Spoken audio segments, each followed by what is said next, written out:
নমস্কার বন্ধুরা, অন্যের উপকার করলে কিভাবে নিজের উপকার হয় তার প্রমাণ পাবেন ছোট্ট এই কাহিনীর মাধ্যমে। কাহিনীটি শুনুন, আপনাদের জীবন বদলে যেতে পারে। এক কৃষক ছিলেন আর তার বউ ছিলেন। তাদের কোনো সন্তান ছিলেন না, তাদের অনেক বয়স হয়ে গিয়েছিল। একদিন সেই কৃষকের শরীর হঠাৎ করে খারাপ হয়ে গেল আর মারা গেল। যখন কৃষক মারা গেলেন তখন তার বউয়ের হাতে ছোট্ট একটি ব্যাগ দিয়ে তারপরেই মারা গেলেন। মারা যাওয়ার 4-5 দিন পর সে কৃষকের বউ মনে করলেন, আমার স্বামী আমার জন্য কিছু রেখে যাননি, শুধু একটি ছোট ব্যাগ রেখে গেছেন। না জানি এই ব্যাগের ভিতরে কি আছে। তখন তিনি সেই ব্যাগটিকে খুললেন। খোলার পর দেখতে পেলেন তার ভিতরে 3টি কাগজ রয়েছে। তিনি প্রথম কাগজটি বের করলেন। করার পর দেখতে পেলেন সেই কাগজে লেখা রয়েছে যে সব সময় ভালো কাজ করবে, মানুষের উপকার করবে। তারপর তিনি দ্বিতীয় কাগজটি বের করলেন আর তাতে লেখা রয়েছে, দেখতে পেলেন যে আমার যে এক টুকরো জমি রয়েছে তা তুমিই চাষ করবে। তারপর তিনি তৃতীয় কাগজটি বের করলেন। তৃতীয় কাগজটি বের করার পর দেখতে পেলেন তার ভিতরে 300 টাকা রয়েছে আর সেই কাগজে লেখা রয়েছে যে এই 300 টাকা নিয়ে যে কোনো ভালো কাজ করবে, অর্থাৎ ভালো কাজই করবে এই 300 টাকা দিয়ে। কৃষকের বউ মনে করলেন, আমার স্বামীর ইচ্ছা আমাকে পূরণ করতেই হবে। তারপর কৃষকের বউ একদিন বাড়িতে বসেছিলেন, তখন চিৎকারের আওয়াজ শুনতে পেলেন। যেদিকে চিৎকার হলো সেই কৃষকের বউ সেই দিকে গেলেন। গিয়ে দেখতে পেলেন তাদেরই জমির পাশেই, তাদের যে ক্ষেত রেখে গিয়েছিলেন কৃষক, সেই কৃষকের ক্ষেতের পাশেই কিছু মানুষ একটি শুয়োর ধরেছে আর শুয়োরটিকে মেরে ফেলতে চায়। তখন কৃষকের বউ মনে করলেন, আমার স্বামী যে 300 টাকা রেখে গেছেন তার ভিতর থেকে 100 টাকা দিয়ে আমি যদি শুয়োরটিকে কিনে নিতে পারি আর ছেড়ে দিতে পারি, তাহলে শুয়োরটি জীবন বেঁচে যাবে আর আমার স্বামীর মনের ইচ্ছা একটু পূরণ হবে। তাই সেই কৃষকের বউ সেই 300 টাকা থেকে 100 টাকা দিয়ে শুয়োরটিকে কিনে নিল আর ছেড়ে দিল। যখনই ছেড়ে দিল তখন শুয়োরটি তার সেই খেতে চলে গেল আর খেতে গিয়ে খাবার খুঁজতে শুরু করলো আর ক্ষেত খুঁজতে শুরু করলো। যখন ক্ষেত খুঁজতে শুরু করলো তখন ধীরে ধীরে সে খুঁজতে খুঁজতে যত ক্ষেত ছিল সব খুঁজে ফেললো, অর্থাৎ খুঁড়ে ফেললো, মাটি খুঁড়ে ফেললো আর চাষের উপযোগী হয়ে গেল। কৃষকের বউ বাড়িতে চলে আসলেন। তার 1-2 দিন পরে দেখতে পেলেন একজন মানুষ একটি আহত চড়ুই পাখি ধরেছেন আর খেয়ে ফেলতে চায়। তখন সেই কৃষকের বউ মনে করলেন, আমার কাছে যে 200 টাকা আছে তার থেকে 100 টাকা দিয়ে যদি আমি চড়ুই পাখির জীবন বাঁচাতে পারি তাহলে আমার স্বামীর আশা ইচ্ছা একটু পূরণ হবে। তাই সে 100 টাকা সেই ব্যক্তিকে দিলেন আর সেই চড়ুই পাখিটিকে বাড়িতে নিয়ে আসলেন। এসে খাবার খাইয়ে সুস্থ করে তুললেন।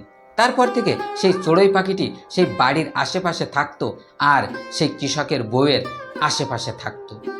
তার 1-2 দিন পরে আবার দেখতে পেলেন কিছু বাচ্চা একটি ময়ূরকে ধরেছে আর সেই ময়ূরের ডানা টেনে টেনে তুলছে আর ময়ূরটি যন্ত্রণায় ছটফট করছে। তখন সেই কৃষকের বউ মনে করলেন, আমার কাছে বাকি যে 100 টাকা আছে সেই 100 টাকা দিয়ে আমি ওই ময়ূরের জীবনটাকে বাঁচাবো। তাই সেই বাকি 100 টাকা বাচ্চাদের দিয়ে দিল আর ময়ূরটিকে বাড়িতে নিয়ে আসলো আর সেবা যত্ন করলো। ময়ূরটি সুস্থ হয়ে গেল। তারপর থেকে ময়ূরটি সেই কৃষকের বউয়ের আশেপাশে থাকতো আর কৃষকের বউ যেখানে যেত ময়ূরটিও সেখানে যেত। একদিন কৃষকের বউ বসে বসে ভাবছিলেন যে আমার স্বামী তো বলে গেছেন যে এক টুকরো জমি রয়েছে সেটি চাষ করতে, কিন্তু কিভাবে চাষ করব? জমিতে না আছে জল আর আমার কাছে না আছে ফসলের কোনো বীজ, আমি কিভাবে চাষ করব? যখন কৃষকের বউ এই কথা ভাবছিলেন তখন ঠিক সেই সময় সেই চড়ুই পাখিটি কোথা থেকে উড়ে আসলো আর সাথে করে একটি তরমুজের বীজ নিয়ে আসলো আর সেই কৃষকের বউয়ের হাতের উপরে ফেললো। তখন কৃষকের বউ ভাবলেন যে আমি ফসলের বীজ তো একটি পেয়ে গেছি, এই বীজটি আমি জমিতে রোপণ করব, কিন্তু আমার জমিতে তো জল নেই, আমি কিভাবে রোপণ করব? ঠিক সেই সময় সেই ময়ূরটি চলে গেল দৌড় দিয়ে সেই জমিতে আর নাচতে শুরু করলো।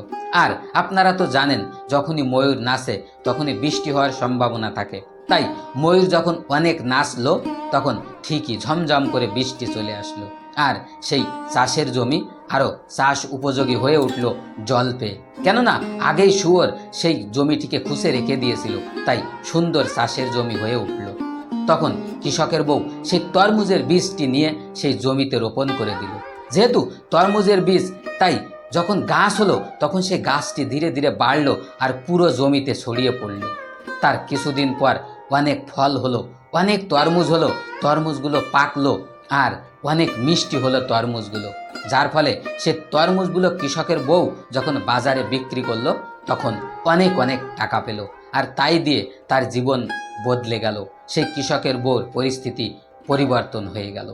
আর যখন পরিবর্তন হয়ে গেল তখন গ্রামের মানুষ তাকে বাহবা দিতে লাগলো, গ্রামের মানুষ তার প্রশংসা করতে লাগলো আর বলতে থাকলো, ওই কৃষকের বউ স্বামী নেই তাতে কি হয়েছে, সে শুধু অন্যের উপকার করেছিল, এজন্যই তার জীবন আজ বদলে গেছে।